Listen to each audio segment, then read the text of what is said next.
clear.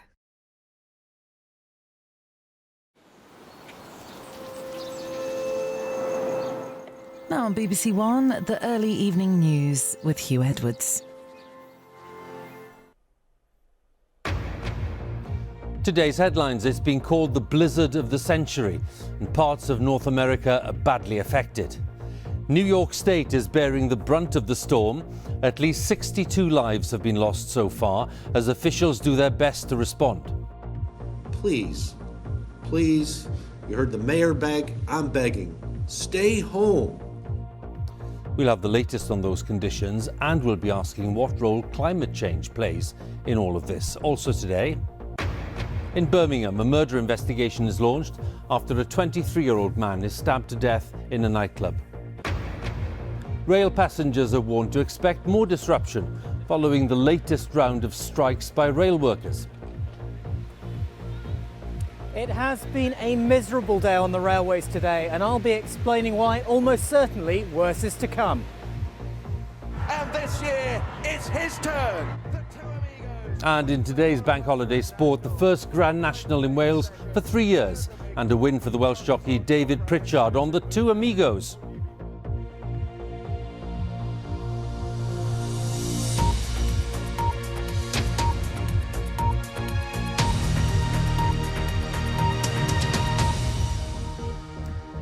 Good evening. The extreme winter storms affecting much of North America have now claimed the lives of at least 62 people.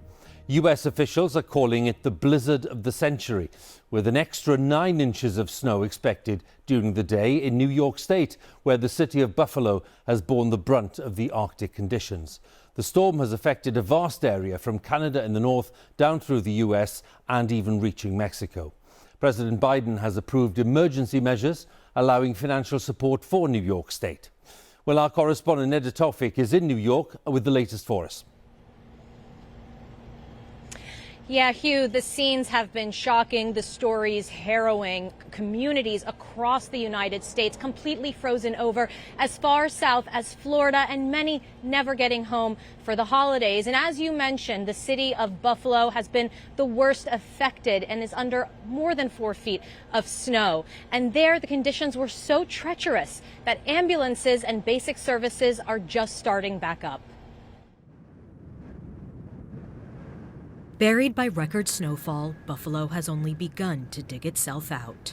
Up until now, near whiteout conditions and hurricane-force winds created a life-threatening situation, paralyzing emergency response efforts and trapping vehicles along the roadways.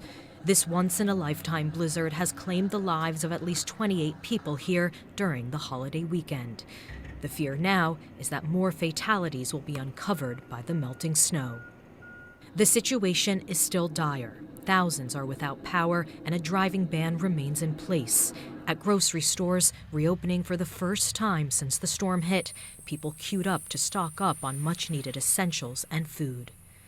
Authorities pleaded with people to be careful as they slowly open up the city over the next several days. There's a lot of roads that are completely blocked right now that have no access whatsoever. And people are trying to drive on these roads or trying to get into these neighborhoods, and they can't. Please, you heard the mayor beg, I'm begging. Stay home. In other parts of the country, the thawing out after the deep freeze has led to a new set of issues. In Montana, which recorded temperatures as frigid as -45 degrees Celsius, the sudden warming created flash flooding. In the small town of Fishtail, massive chunks of ice blocked roads and covered people's yards.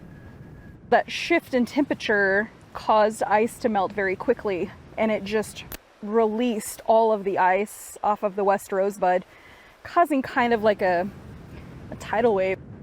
This storm is truly unprecedented in scope, stretching from Canada to Mexico and affecting 60% of the U.S. population. President Joe Biden has promised the full force of the federal government to help those most affected. And while the bad weather has already started to ease, problems will likely persist for days. This is a holiday season no one will soon forget. It should have been a time for cheer. Instead, the bomb cyclone has brought misery. Neda Tawfik, BBC News, New York.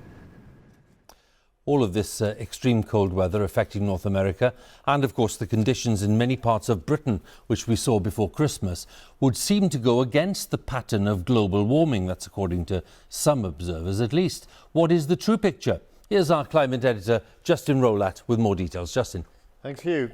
Well, we've certainly seen some very dramatic weather in the US as part of this bomb cyclone. So what's happening?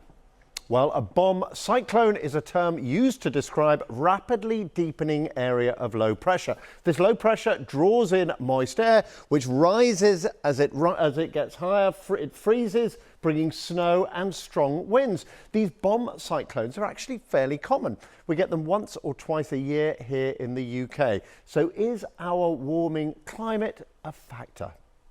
The warmer the atmosphere is, the more moisture it can hold. So when we get weather events like this, we're going to get much more precipitation falling, either as rain and in this case, in particular, as snowfall.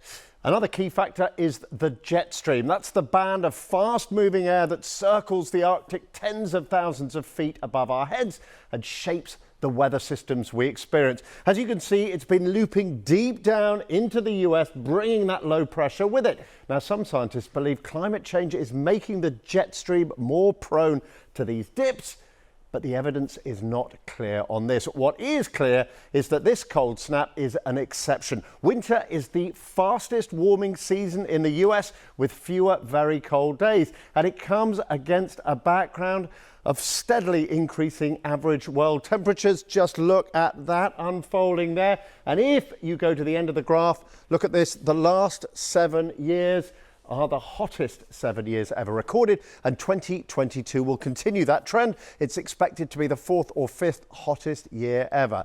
The UK had an even more dramatic year. Remember the wildfires that followed those scorching temperatures this summer? Well, we are expecting 2022 to have been the hottest year ever recorded in the UK. Huw. Justin, many thanks again. Justin Rowlatt there, our climate editor. Now, in Birmingham, a murder investigation has been launched after a 23-year-old man was stabbed to death in a nightclub. A short while ago, West Midlands Police named the victim as Cody Fisher. Let's join our Midlands correspondent, Phil Mackey, who's at the scene this evening. Yes, Huw, Cody Fisher was 23 years old, in his prime, a defender well known on the local non-league football circuit, and 3 of his former teams have paid tribute tonight. Starbridge Town said that they were devastated. Bromsgrove Sporting said they'd lost a dear friend, and condolences were sent from his most recent club, Stratford Town, as well. Lots of condolences as well from people who visited the site here today, many of whom knew Cody. He was 23 years old. He'd come on a night out on Boxing Day and he lost his life.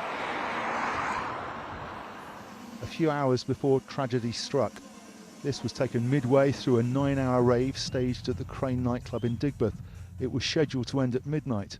Cody Fisher was fatally stabbed just before the finish.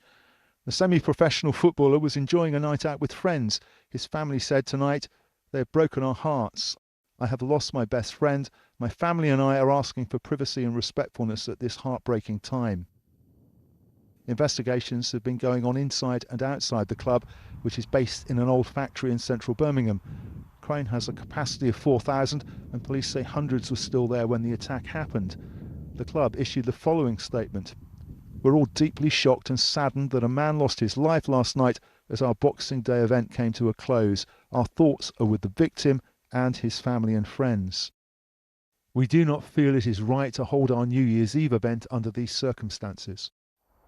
This part of Birmingham may not look particularly attractive, but it's at night time that it really comes to life. Lots of these old factories and warehouses have been turned into clubs, bars and restaurants, so news of the stabbing will have a massive impact on the nighttime economy.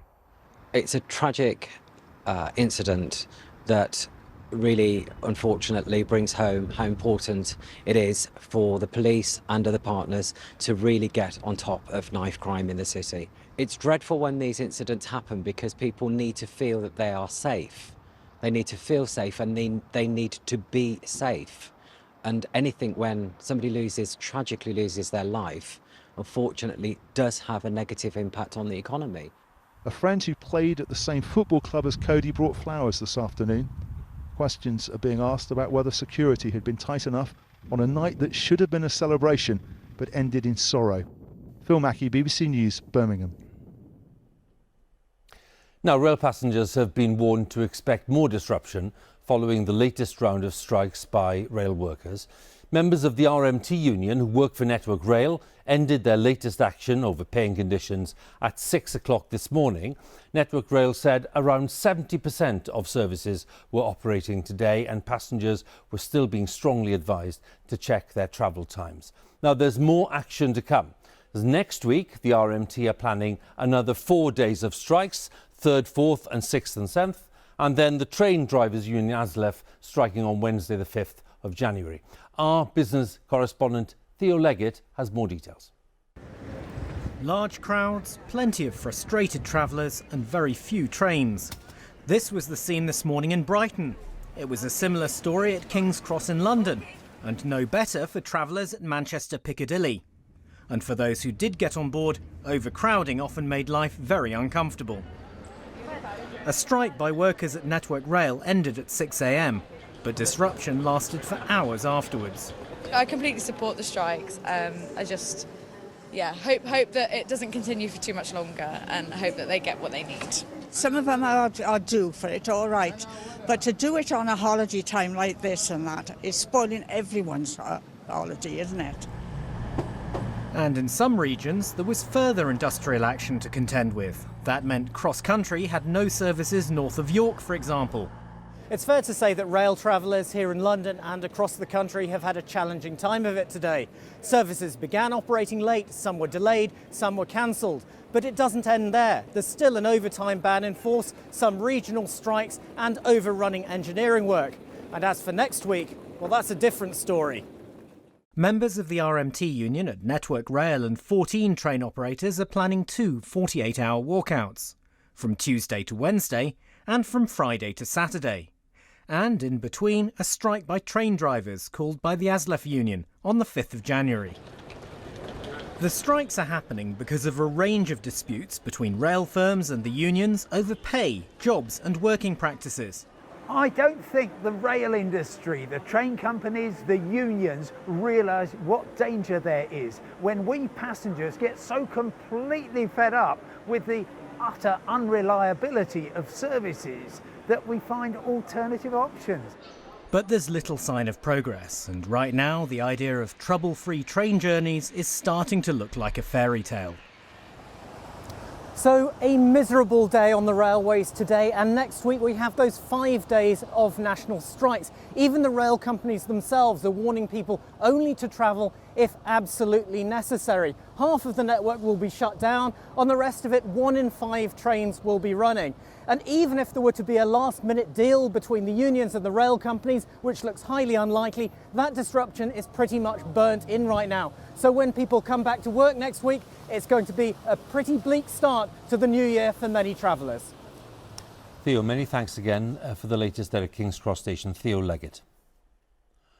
In Merseyside, 2 people have been arrested in connection with the murder of a 26-year-old woman on Christmas Eve. Huw Edwards was shot in the head at a pub in Wallasey village. A man aged 30 has been arrested on suspicion of murder and attempted murder, and a 19-year-old woman was arrested on suspicion of conspiracy to murder. Merseyside police said this evening they would be relentless in the search for those responsible. Our correspondent Fiona Trott reports now from Wallasey. Flowers for Huw Edwards. A reminder of the family she left behind. Parents, sister, grandparents. The 26-year-old worked as a beautician.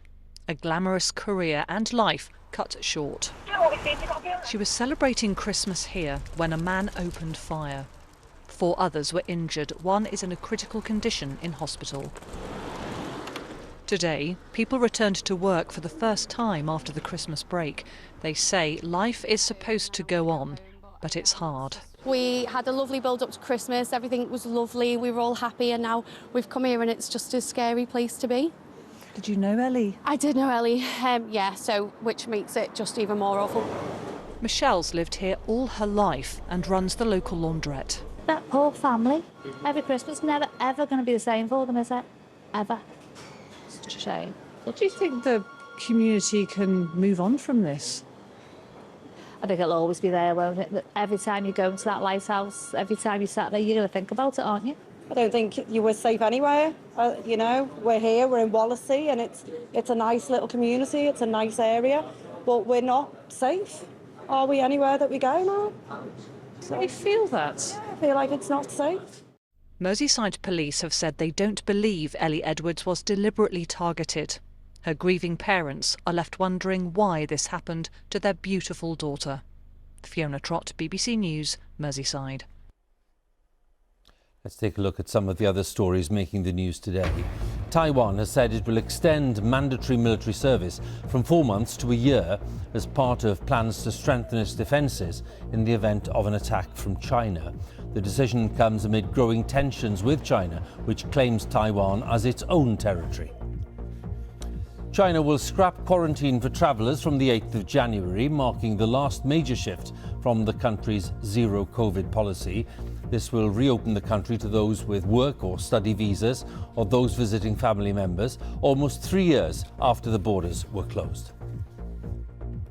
A Russian tycoon has been found dead at a hotel in eastern India, the latest in a series of unexplained deaths involving wealthy Russians, many of whom have openly criticised the war in Ukraine.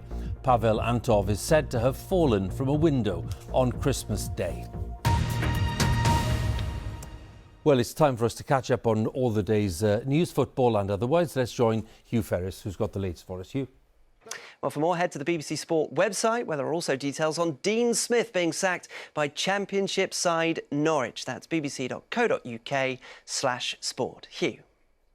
Many thanks, Huw, for the latest there on the sport. It's time then for a look at the weather, and here's Ben. Hi, Ben. Hi there, Huw. Thank you. Good evening. It has been cold enough for snow today in northern Scotland. Indeed, some snow falling right down to sea level. Snow on the beach there in Nairn, but a different beach view in the southwest of England, and not such an inviting one, I have to say, for this weather watcher in Bude. It was rain falling from the sky, and over the next few days it will mostly be rain because it's going to be relatively mild. Some heavy rain at times. It will often be windy, still some snow, but only really over hills in the north. Now, there is quite a lot of wet weather coming our way, and it's courtesy of this pipeline of cloud, a conveyor belt of moisture stretching right across the Atlantic. Various bouts of heavy rain to come over the next few days. And it's raining pretty heavily out there right now, particularly across parts of England. That rain sweeping its way southeastwards, but instead of clearing away, we see another batch of rain returning from the southwest later in the night. At the same time, could be some icy stretches across northern Scotland where we had the wintry showers today. There'll be a frost in parts of northeast Scotland tonight, maybe some fog patches too. Much milder further south and west, where we will start the day tomorrow with cloud and with outbreaks of heavy rain. Now, it looks like that rain is going to move quite quickly northwards through the day tomorrow, getting into Northern Ireland by the end of the morning, southern and central parts of Scotland. Maybe a bit of snow over the very highest ground in the Grampians, but for most it will be rain. It's going to be quite windy, particularly for some southern and western coasts, gusts of 40, 50 miles per hour or so, but mild. 10 for Belfast, 12 degrees there in London, a little bit chillier in northern Scotland, but even here, 5 or 6 degrees is not bad for this time of year. Now, there will be a somewhat cooler feel on Thursday, but again, nothing exceptionally cold. There'll be some showers around. Some of those will be wintry over high ground in the north, more likely rain at low levels, but actually between the showers, there'll be some good dry gaps, some spells of sunshine. One of the better days of the week to get out and about. Temperatures, yes, down a little bit, 6 to 10 degrees, but those temperatures will head back upwards as we get to the end of the week. Because of this, an area of low pressure heading our way for Friday. Some really heavy rain once again. That rain particularly piling up over hills in the west. It could cause 1 or 2 issues. That low could bring some really strong winds. Gales are possible as well. So through Friday and into Saturday for the end of the year, we will see further rain at times. It stays mild, particularly in the south, maybe a little bit colder, but nothing exceptional in the north of the UK. Huw. Ben, many thanks once again. That's it for this Bank Holiday Tuesday. We'll be back at 10 to 11 tonight, so hopefully we'll meet again at that point.